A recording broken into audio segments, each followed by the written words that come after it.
Rantoma no isana te falantam nawe ni andro piai na kuisanandro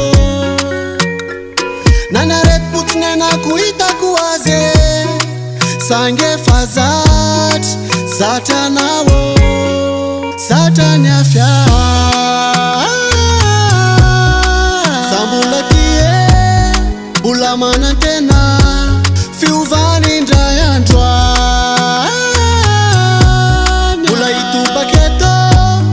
Sambara kwizane sa tia fakandre sa tia fakandro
Eva lasan and rocks, Eva udezavane Eva tsaravot, tsaranyandro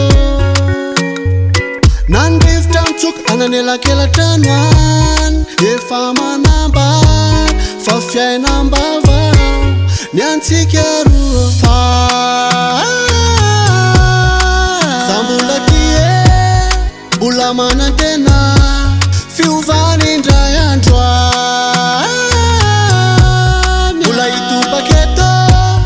Sambara kwizane sa tia fakandro sa tia fakandro